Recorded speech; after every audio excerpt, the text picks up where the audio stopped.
Bonsoir à tous et merci de nous rejoindre dans cette émission Foi et Raison.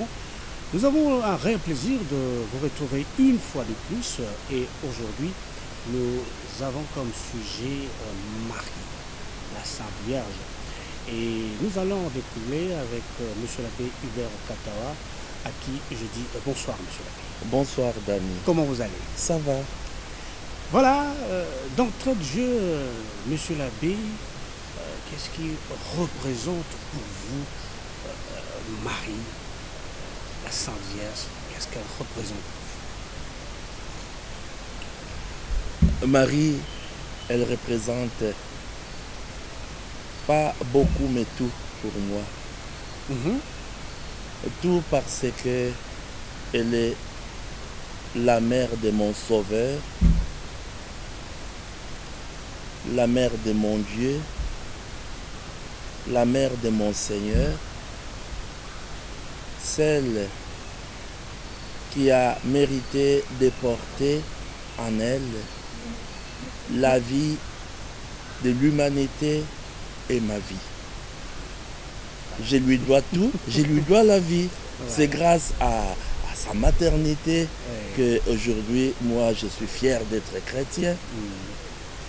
Voilà, pour la petite histoire, on voulait un peu que tu nous parles un peu de votre expérience personnelle. Vous êtes prêtre à l'archidiocèse de Kinshasa, vous étiez au séminaire, vous étiez formé, c'est-à-dire philosophie, théologie, et à quel moment vous vous dites vraiment ça c'est spécial avec Marie? Quel est ce moment dans votre parcours, dans votre vie, que vous avez vraiment dit ça y est? Voilà, cela. Au sujet de la Vierge Marie, oui. Moi, j'aimerais faire un pas en arrière. Ok, ça sera encore intéressant. Pour fouiller dans mon enfance. Dans mon enfance, je l'aimais déjà. Ah bon? Et je l'aimais beaucoup. Je l'aimais beaucoup parce que les images de Marie m'attiraient. Moi, j'ai grandi à la paroisse Saint-Paul à Barumbu. La Vierge Marie que je voyais là, avec l'enfant Jésus, la Vierge là avait un visage plein de bonté. Et déjà, dès le bas âge, je me disais, j'aimerais qu'elle soit ma mère. Vous avez sans rien comprendre. Sans rien comprendre. J'aimerais qu'elle soit aussi ma mère. Et une maman douce, dont le regard est chargé de tendresse, de compréhension. Et voilà.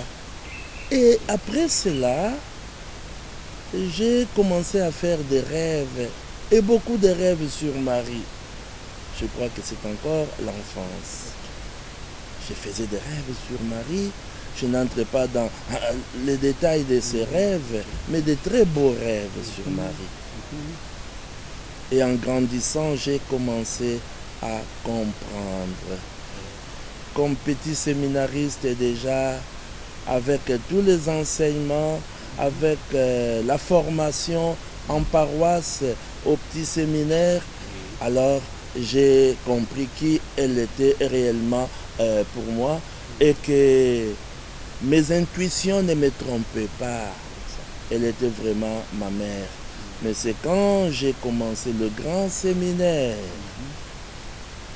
étant loin de ma mère biologique, parce qu'on le veuille ou pas, on reste toujours enfant de sa mère. Et voilà, je me suis retrouvé loin de la famille, au grand séminaire, et j'ai découvert la présence de cette maman, si bien que déjà en première année de philosophie, dans ma chambre, j'avais un petit coin de prière.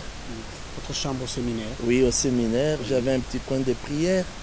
Et là, j'avais affiché au mur, j'ai écrit « Jésus, donne-moi ton cœur, parce que je voudrais aimer ta mère comme toi tu l'aimes. » Ok. Et je me suis surpris en train de beaucoup aimer la mère de Jésus. Je ne dirais pas à l'excès, mais je l'aimais déjà. Et voilà, un jour j'ai dit au Christ dans la prière, hein, Seigneur, ne sois pas jaloux, hein, je me rends compte que j'aime beaucoup ta maman. Mais après j'ai dit non, c'est toi qui l'aimes beaucoup. Voilà pourquoi je te demande de me donner ton cœur pour que je puisse l'aimer comme toi tu l'aimes. Voilà, monsieur l'abbé, nous voulons essayer, parce qu'il y a eu plusieurs questions en ce sens, pour comprendre pourquoi nous parlons de la vénération de la Sainte Vierge Marie. Est-elle égale à Dieu? Est-elle égale à son Fils Jésus-Christ? Ou dans ce que les gens parlent, nous voulons avoir cette précision, s'il y a une différence exactement entre cette vénération et l'adoration. Monsieur l'abbé. Voilà, la vénération n'est pas l'adoration. L'adoration, c'est le culte que nous rendons à Dieu lui-même. On appelle cela le culte de latrie. Les théologiens se sont arrangés pour, dans leur jargon, non? Oui, oui. On doit forger un mot pour exprimer une réalité, une vérité. Et voilà, latrie. Quand on dit latrie, latrie, ça vient du grec latreia. Latreia qui signifie service, service d'un maître. Service d'un maître, oui. Cela signifie simplement que c'est le culte rendu à Dieu. Dieu comme créateur. Dieu comme notre souverain, Dieu comme notre maître. Donc nous devons à Dieu l'honneur suprême. Nous devons à Dieu toute soumission. Sa grandeur est infinie. Il mérite dans cette grandeur infinie, hein, que nous puissions l'adorer. Alors, voilà. Mais le culte rendu à Dieu n'est pas le même que nous rendons aux saints, aux anges, aux créatures. Le culte rendu aux saints, c'est le culte du lit. Du lit. D-U-L-I-E. Toujours du grec, non? Doulos. Doulos qui signifie serviteur. Donc c'est le culte rendu aux serviteurs de Dieu. Serviteur bon et fidèle. Et donc le culte rendu aux anges, le culte rendu aux saints. Donc c'est le culte de vénération. Et quand nous parlons de vénération, il s'agit là d'un profond respect, hein, que nous avons envers toutes, je dirais, ces créatures. Je parle des anges, je parle des hommes, hein, qui sont restés fidèles à Dieu, qui l'ont servi avec joie. Et au fond, ne l'oublions pas que quand nous rendons ces cultes de vénération aux saints, aux anges, au fond, c'est à Dieu lui-même que tout cela revient. Pourquoi j'ai dit cela? J'ai dit cela simplement parce que, au fond, nous les honorons, non? Nous leur disons bravo. Ah, vous avez été formidable. Vous avez bien servi Dieu. Vous avez bien vécu. Hein? Alors, nous venons vers vous. Hein? Dites-nous, quel a été votre secret? Nous voulons vous imiter. Nous voulons, nous aussi, parfaire nos relations, hein, avec Dieu, non? En vous imitant. Parce que les saints sont appelés les amis de Dieu. Hein? Les amis de Dieu. D'ailleurs, même quand on les appelle amis, même les anges serviteurs. Mais n'oublions pas que le Christ lui-même a dit un jour à ses disciples, je ne vous appelle plus serviteurs, mais je vous appelle amis. Voilà pourquoi nous qui vénérons les saints, nous qui les honorons, nous qui les acclamons pour avoir bien servi Dieu, notre Père et notre Créateur, nous savons que nous ne nous trompons pas. Et que tout ce qui est fait pour honorer les bons et serviteurs de Dieu, tout cela lui revient toujours, mais sous forme de gloire, sous forme de reconnaissance. Je donne un exemple.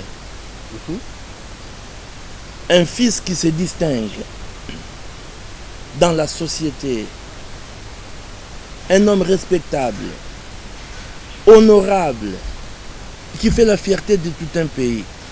Mais son père dira, mais c'est mon fils, non? Et même sa mère dira, mais je l'ai porté dans mes entrailles, c'est mon fils. On est fiers. Même Dieu se glorifie lui-même d'être la source intarissable de leur sainteté et de toute sainteté. Leur sainteté vient de Dieu. Donc Dieu s'honore lui-même. Et voilà pourquoi je dirais le culte que nous rendons aux saints, aux anges et à la Vierge Marie, c'est le culte réservé aux serviteurs de Dieu. Et au fond, ce que nous faisons, ce n'est pas nous qui l'avons inventé. Le Christ lui-même a dit dans Jean chapitre 12, verset 26, le Christ a dit, si quelqu'un me sert, qu'il me suive. Et là où je suis, sera aussi mon serviteur.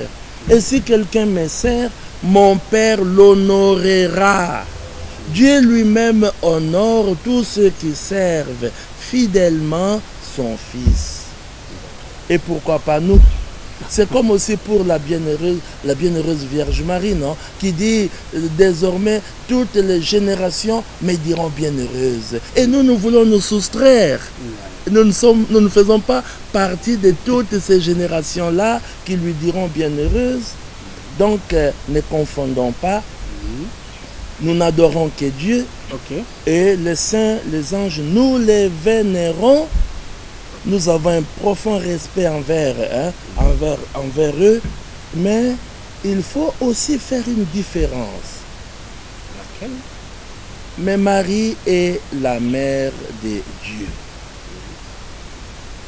Étant la mère de Dieu, à elle est réservé un culte spécial. Et le pape Saint Paul VI, dans Marialis Cultus, sur le culte marial, le pape en parle largement pour dire quoi?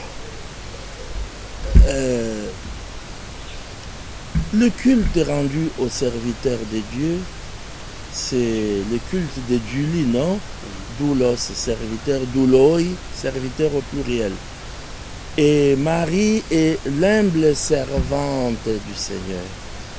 Elle-même ne s'est pas présentée, sachant très bien, ayant été déjà informée par l'archange Gabriel de ce qui allait arriver.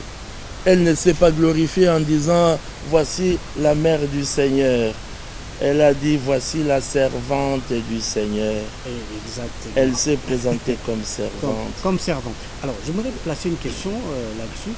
Et nous prenons les mots de l'archange quand il dit, vous êtes bénie entre toutes les femmes. Toutes les femmes. Oui, mais là, ce n'est pas l'archange qui a dit, c'est Élisabeth qui a dit, Élisabeth, vous êtes bénie entre voilà, vous êtes bénie entre toutes les femmes. Oui. Et ça renvoie à quoi, monsieur l'abbé? Toutes les femmes. Oui, mais Marie l'a choisie.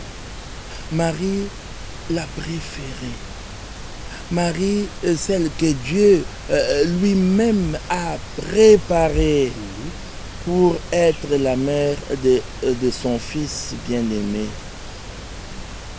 pour être la première demeure de son fils sur terre. Mais beaucoup de gens l'oublient. Chacun de nous, sa première demeure sur terre a été le sein maternel. On passe tous par là, le sein matériel, parce que dans une demeure, on est à l'abri, non? On est à l'abri. Dans une demeure, bon, on ne craint pas les intempéries, hein? Qu'il pleuve, qu'il neige, nous sommes bien. Et dans le sein matériel, dans le sein maternel, mais l'enfant est à l'aise. Hein? C'est une vraie demeure. Alors, Marie, quelle a été sa mission? Être mère de Dieu, mère du Sauveur, mère de celui qui vient pour sauver l'humanité tout entière, pour délivrer tous les hommes de leurs péchés. C'est lui qui vient pour sauver, donc c'est lui qui est la vie, mère de la vie. Le Christ est la vie, et mère de la vie, mais la vie de l'humanité tout entière.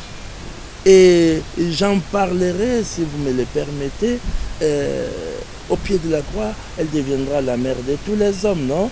Quand nous parlons de la maternité universelle de Marie, mère de tous les hommes. Mais quand on est maman,